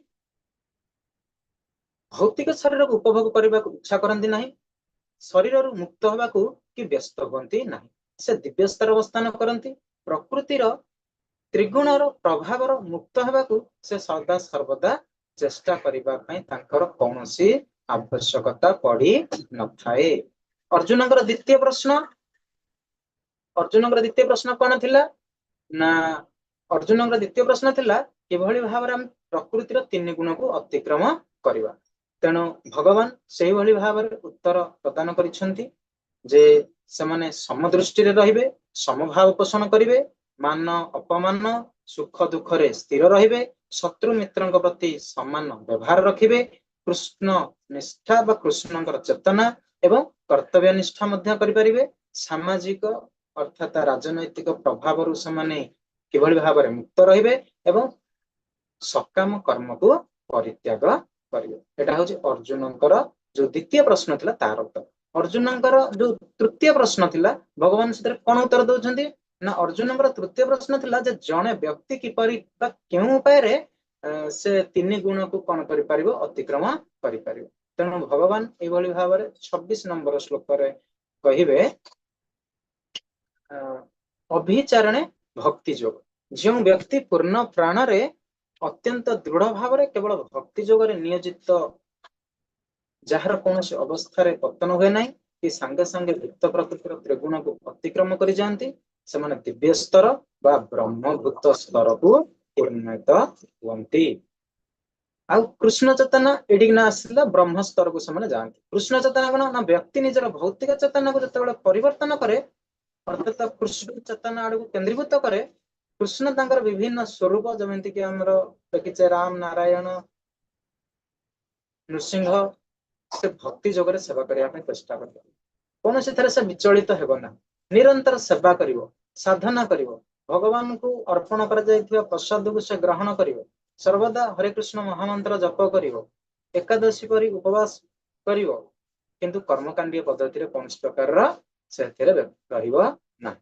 କେବଳ ଭକ୍ତି ମାର୍ଗ ଆଉ ଜ୍ଞାନ ମାର୍ଗରେ ସେ ରହିବ। ତେଣୁ ଏହା ହଉଛି କଣ ଭଗବାନଙ୍କର ଉତ୍ତର ଥିଲା ଅର୍ଜୁନଙ୍କର ଯୋଉ ତୃତୀୟ। ତେଣୁ ପ୍ରଥମ, ଦ୍ୱିତୀୟ ଏବଂ ତୃତୀୟର ଭଗବାନ ଏଇଭଳି ଭାବରେ 22 ରୁ 25 ନମ୍ବର ଶ୍ଲୋକରେ ଭଗବାନ କହିଲେ। 26 ନମ୍ବର ଶ୍ଲୋକରେ ଭଗବାନ କଣ କହିଲେ ନା ବ୍ରହ୍ମଭୂତର କଥା କହିଲେ। ବ୍ରହ୍ମଭୂତ ଅବସ୍ଥା କଣ ନା ଯେତେବେଳେ ଜଣେ ପୂର୍ଣ୍ଣ ଭକ୍ତି ଯୋଗରେ ରହିବ। ଯେଉଁ ବ୍ୟକ୍ତି କୌଣସି ଅବସ୍ଥାରେ ବିଚଳିତ ନ ହୋଇ ପୂର୍ଣ୍ଣ ପ୍ରାଣରେ ଏବଂ ଦୃଢ ଭାବରେ ଅବ୍ୟଭିଚାରଣ ଭକ୍ତି ଯୋଗରେ ଭଗବାନଙ୍କ ସେବାରେ ଲାଗି ରହନ୍ତି, ସେ ସାଙ୍ଗେ ସାଙ୍ଗେ କଣ ହୁଏ ନା ଦିବ୍ୟ ସ୍ତରକୁ ଆସିଯାଆନ୍ତି, ଯାହା ହିଁ ହେଉଛି ବ୍ରହ୍ମଭୂତ ସ୍ତର। କୃଷ୍ଣ ଚେତନା କଣ ନା ଏହି ଅବସ୍ଥାରେ ବ୍ୟକ୍ତି କଣ କରିବ ନା ଭୌତିକ ଚେତନାରେ କାର୍ଯ୍ୟ କରିବାର ପରିବର୍ତ୍ତେ ସେ ନିଜର ଚେତନାକୁ ଭଗବାନଙ୍କ ଆଡକୁ କଣ କରେ କେନ୍ଦ୍ରୀଭୂତ କରିଥାଏ। ସେ ସବୁ ପ୍ରକାରର ପ୍ରକୃତିର ଗୁଣର ପ୍ରଭାବରୁ ମଧ୍ୟ ମୁକ୍ତ ହୁଏ। ଏହି ସ୍ତରରେ ଅବସ୍ଥାନ କରୁଥିବା ବ୍ୟକ୍ତି ପ୍ରକୃତିର ଗୁଣ ମାନଙ୍କର କ୍ରିୟାରେ କେବେ ବି ବିଚଳିତ ହୁଅନ୍ତି ନାହିଁ। ଭୂତ ପ୍ରକୃତିକୁ ଉପଭୋଗ କରିବାର କାମନା ତା ପାଖରେ ମଧ୍ୟ କଣ ହୋଇଯାଏ ଦୂରୀଭୂତ ହୋଇଯାଏ। ଭଗବାନଙ୍କର ସହ ସମାନତା ମଧ୍ୟ ଆସିଯାଏ।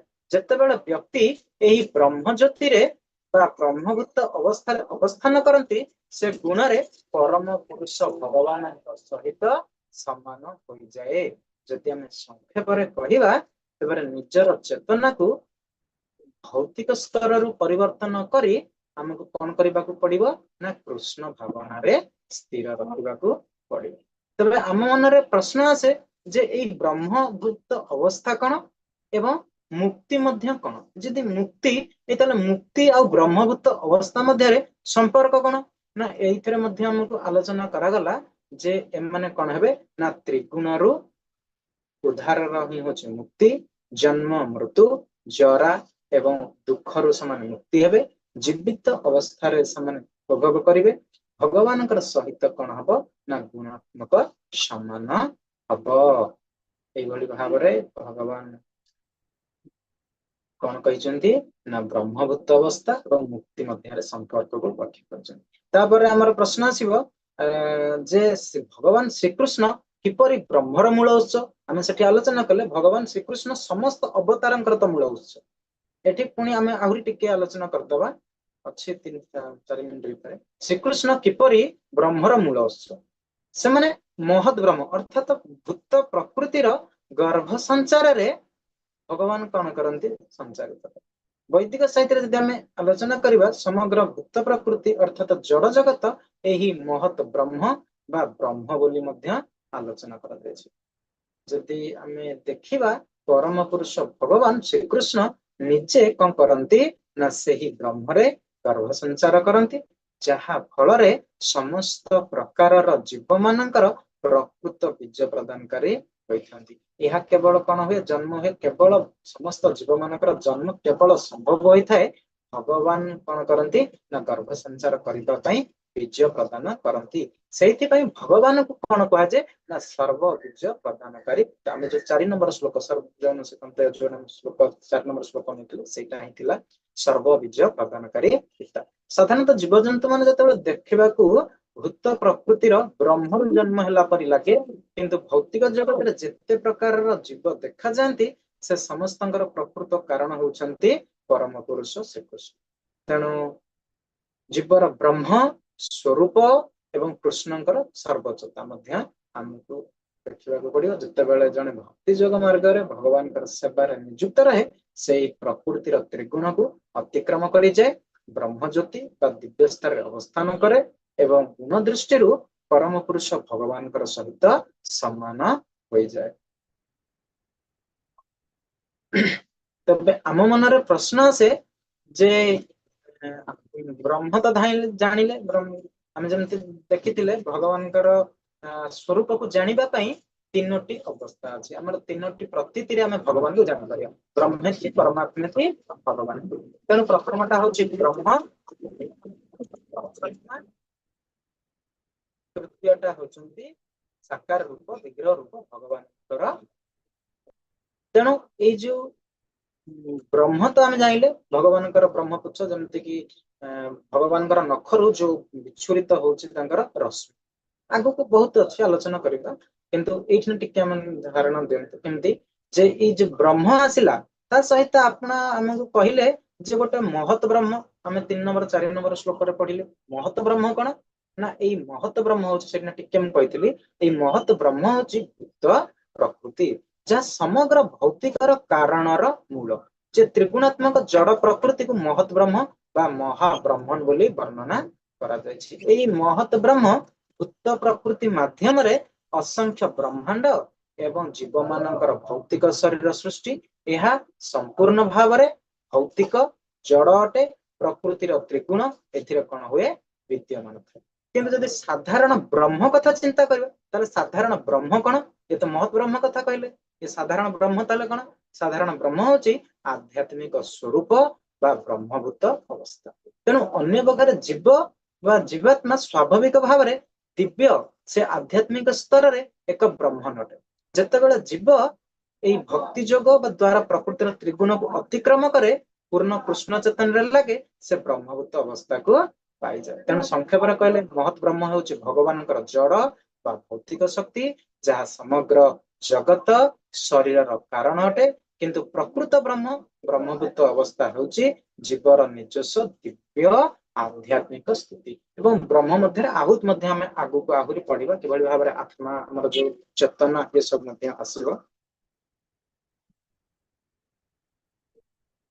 मु ए अविस्मरणीय ब्रह्मणर आधार जहाँ चरम सुखर सांविधानिक स्थिति जहाँ अमर एवं अक्षय एवं अनंत तेणु भगवान एभଳି भाबरे समस्त ब्रह्मर आधार बोली निजे घोषणा कले जे सबु ब्रह्म ए जो हम आरंभ करछन केवल लोक कहंती निर्विशेषवादी मान भी मध्य कहंती जे किछि नाही ये साकार रूप ये निर्गुण रूप ये जो सगुण रूप आपण सब आलोचना करूछंती किबा कहउछंती एमिति किछि नाही सबुर आधार होचंती कोन ब्रह्म ब्रह्म नाही माने किछि नाही ब्रह्म होची सत्य आ जगत होची मिथ्या एमती बहुत कथा अछि किंतु आम हिसाब रे जे ब्रह्मकर एटी मध्य भगवान ताहा होची पूरा ए गीता माध्यम रे समग्र जीव जगत को प्रेरणा देछंती जे सिए होचंती सर्वजन स्वतंत्र तांकर द्वारा ही बीज प्रदानकारी से पिता सिए होचंती सब किछि तांको ठारू ही सब किछि आरंभ होची तांको ठारू ही सृष्टि होची एवं ब्रह्म भी मध्य आधार होचंती ब्रह्मर आधार भी मध्य होचंती भगवान तेणु भगवान सर्वोच्च एवं तांको ठारू आ केही होचंती सर्वोच्च नहंती तेणु एई भଳି भाबरे आर विषय को हम संपूर्ण कले समय टिके देखिबा मु हेउची समस्त प्रजातिर विधान प्रदानकारी पिता उत्तम धारा रे कार्य करी जने शुद्ध होई जाए उत्साहर धारा रे करा जायथिबा कार्य गुडिक दुःखरे परिणत हुए एवं अज्ञानतार धारा करा जायथिबा कार्य गुडिक मूर्खता सृष्टि करे उत्तमतार धारा रे थिबा लोक माने धीरे धीरे उच्च ग्रह को जानती जो माने उत्साहर धारार अछन्ति ସେମାନେ पृथ्वी ग्रह रे वास करନ୍ତି जो माने अज्ञातर अवस्था रे अछन्ति ସେମାନେ नरक जगत को यात्रा करନ୍ତି तेणु एभଳି भाବରେ ଆମେ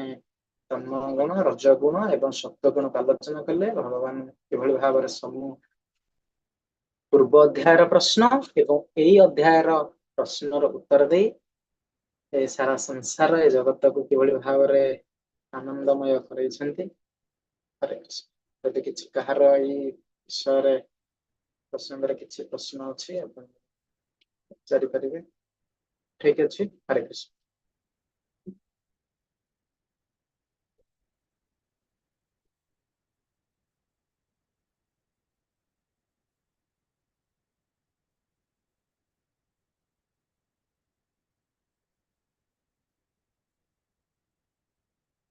हरे कृष्ण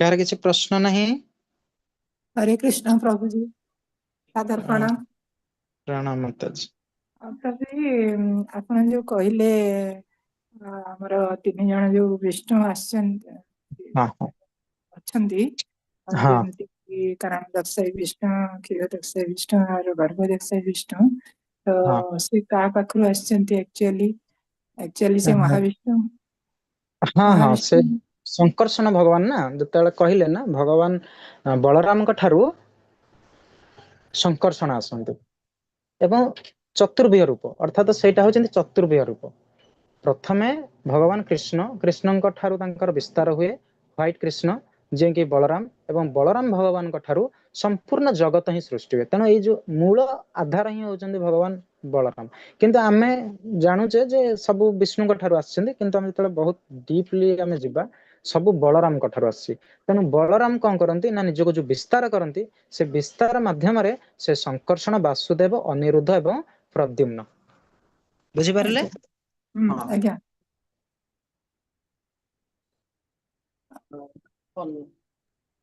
हाँ प्रभु जी हरे कृष्ण हाँ हरे कृष्ण हरे प्रभु जी ए- हाँ जो राज्य गुण सब कही गुण दो में कही दଉଛି ମାତାଜୀ ଏଇଟା ଶେଷ କରିଦିଏ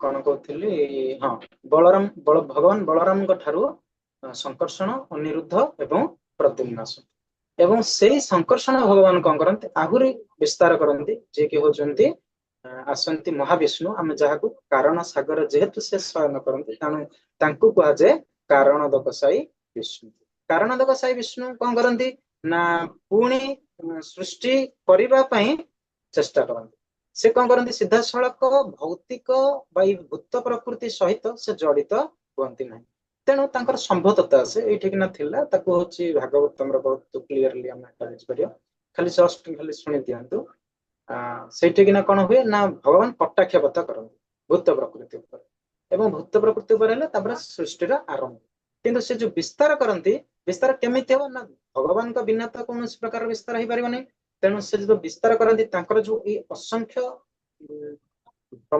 आमर लोमकूप अच्छी तृतीय अध्याय पढ़ी श्रीकृष्ण और समस्त अवतार मूल उस तेणु से देखी भगवान कारणदक साई विष्णु मूल लोमकूप असंख्य ब्रह्मांड जात हुए एवं सही असंख्य ब्रह्मांड अवस्थान केन करती ना इतस्तत भाव अवस्थान करती एवं से इतस्तत हवा फल भगवान ताको स्थायित्व प्रदान करने से जाकि प्रवेश करती एवं निजक विस्तार करती गर्भोदक साई विष्णु एवं गर्भोदक साई विष्णु प्रवेश करने से ब्रह्मांड भीतर प्रवेश कर जाती किंतु देखती चारिआडे घन अंधकार तेणु जितेबाला आम देखा कौन जगार अच्छा कहीं ना से मन कौन हम विचलित हम तेणु से भाव मन जेहेतु इच्छा अच्छी सृष्टि करने भगवान निर्देश क्रमे इच्छा अच्छी तेणु मन भितर यही जाग्रत सृष्टि हम कि भाव में सृष्टि आरंभ करी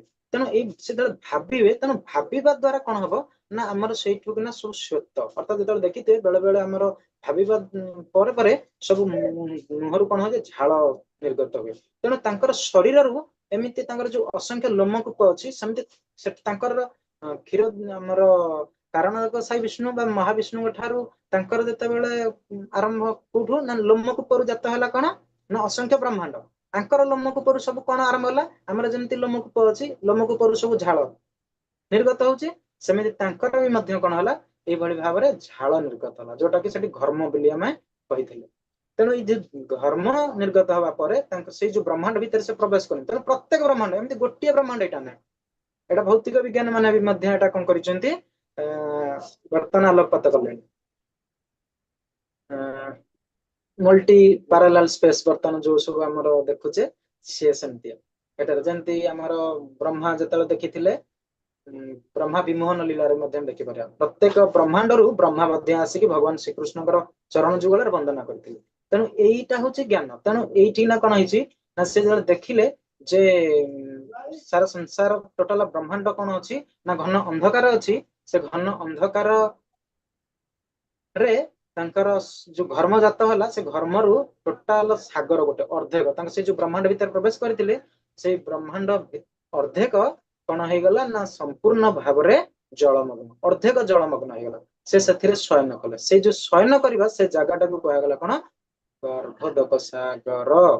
କିନ୍ତୁ ସିଏ ଯେତେବେଳେ ଶୟନ କରିଥିଲେ ସେଟାକୁ କୁହାଯାଏ କାରଣ ସାଗର। କାରଣୋଦକ ସାଇ ବିଷ୍ଣୁ କାରଣ ସାଗରରେ ଶୟନ କରନ୍ତି ଏବଂ ଗର୍ଭୋଦକ ସାଇ ବିଷ୍ଣୁ ଗର୍ଭୋଦକ ସାଗରରେ ଶୟନ କରନ୍ତି।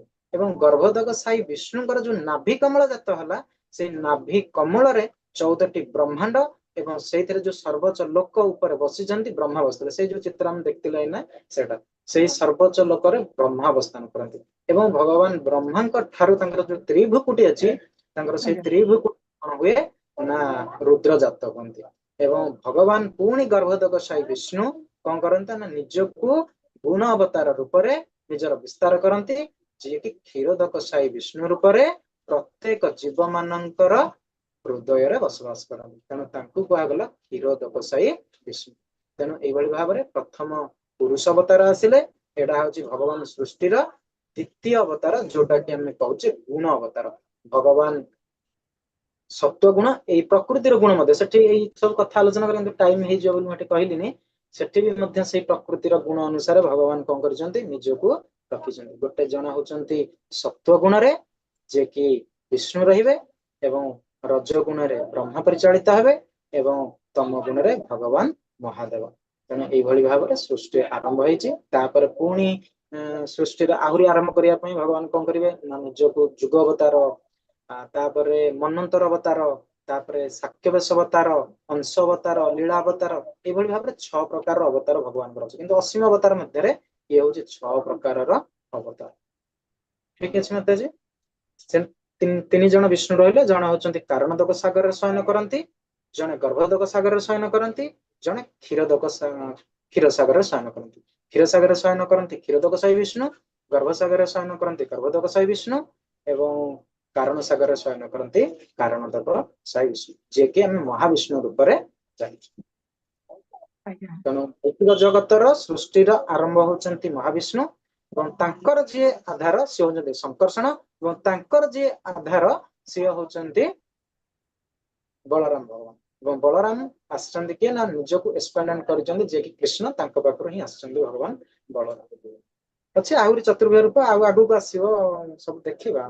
ଏଇଥିରେ ସବୁ ଆସିଯିବ, ପର ସ୍ଲାଇଡ ମାନଙ୍କରେ ସବୁ ଦେଖିବା। ଆପରେ ଆସିବ କେମିତି ଭଗବାନ ସଂକର୍ଷଣକୁ ଧ୍ୟାନ କରନ୍ତି। ଆମେ ପଢିକି ଆସିଥିଲେ ଭାଗବତମରେ ରୁଦ୍ର ଗୀତ, ସଂକର୍ଷଣ ଭଗବାନଙ୍କୁ କିଭଳି ଭାବରେ ଭଗବାନ ସ୍ତୁତି କରୁଛନ୍ତି।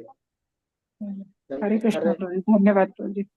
ଏଠି ଯୋଉ ରୁଦ୍ର ସେ ହଉଛନ୍ତି ଜୀବ ତତ୍ଵରେ ଆସନ୍ତିନି, ସିଏ ତାଙ୍କର ଗୋଟେ ସେପାରେଟ ତତ୍ଵ ଶିବ ତତ୍ଵ ଆସନ୍ତି। ଯୋଉ ଶିବ ତତ୍ଵ କଥା ଆଲୋଚନା କରିଦେଲେ, ସବୁ ତ ଏଠି ଆଲୋଚନା କରିବା କଥା, କିନ୍ତୁ ସବୁ ଇଏ କମ୍ପ୍ଲିଟ କରିକି ସେତେବେଳେ ଯିବା ପାଇଁ ଆଉ ଠିକ ଅଛି। ଅଛି ଆଉ କାହାର କିଛି ପ୍ରଶ୍ନ ଅଛି? ହରେ କୃଷ୍ଣ। प्रणाम प्रभुजी, हरे कृष्ण। ହଁ ମାତାଜୀ କୁହନ୍ତୁ। प्रभुजी ମୁଁ ପଚାରୁଥିଲି, ଆମେ ଯୋଉ ରଜ ଗୁଣରେ ସବୁବେଳେ ରହୁଛେ, ମାନେ କାମନାରେ, ମାନେ ସେଥିରୁ କେମିତି ବାହାରି ପାରିବା?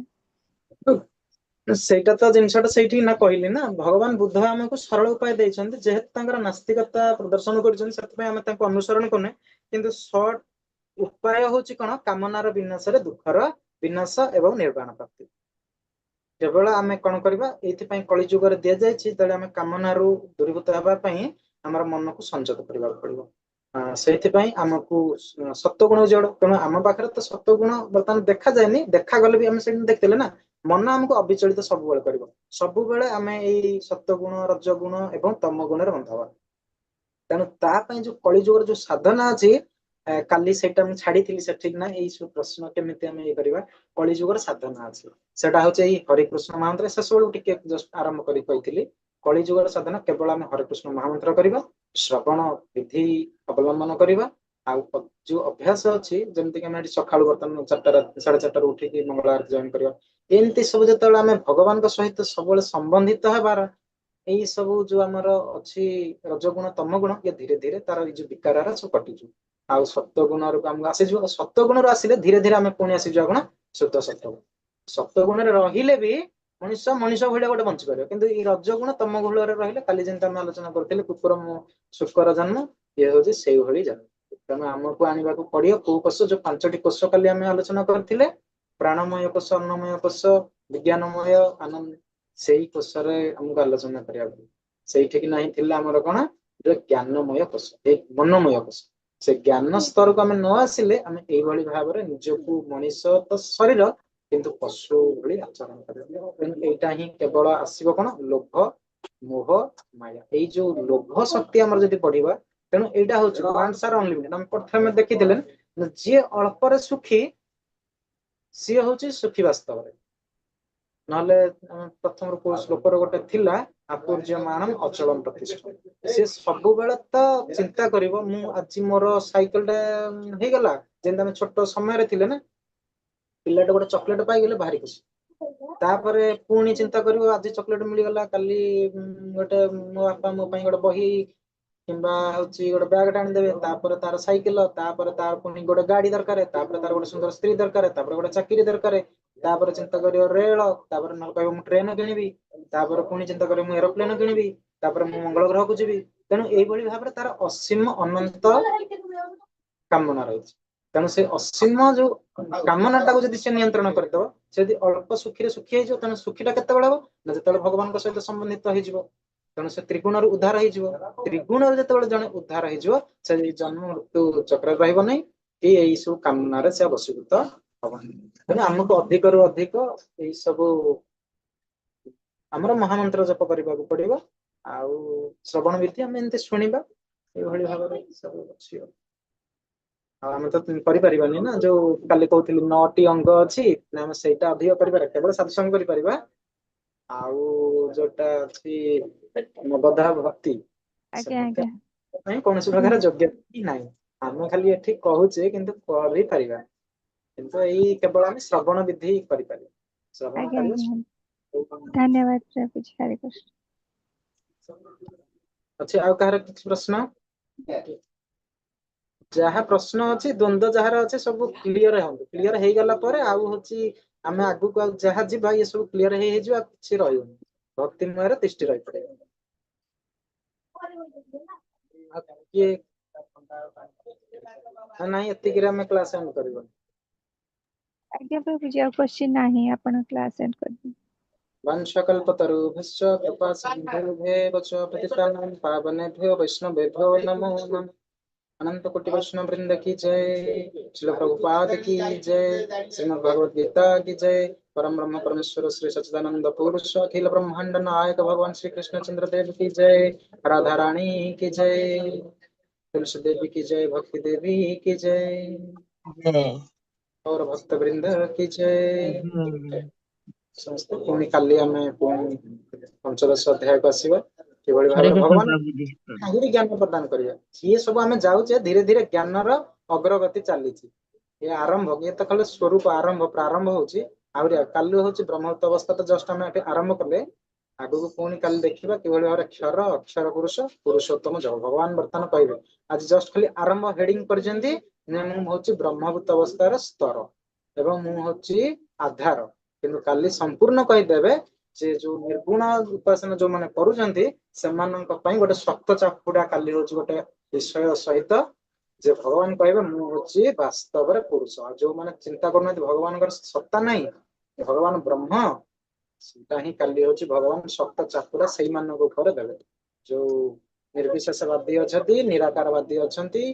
ସେଟା ଠିକ ଅଛି, କାଲି ଆହୁରି ଆଲୋଚନା କରିବା, ଜ୍ଞାନର ସ୍ତର ଆହୁରି ଅଗ୍ରଗତି ଆମର ହବ। हरे हरे कृष्ण, कृष्ण। प्रणाम प्रभुजी। प्रणाम प्रभुजी, हरे कृष्ण। प्रणाम प्रभुजी। हरे कृष्ण। ପାଞ୍ଚ କଳ୍ପ ତରୁ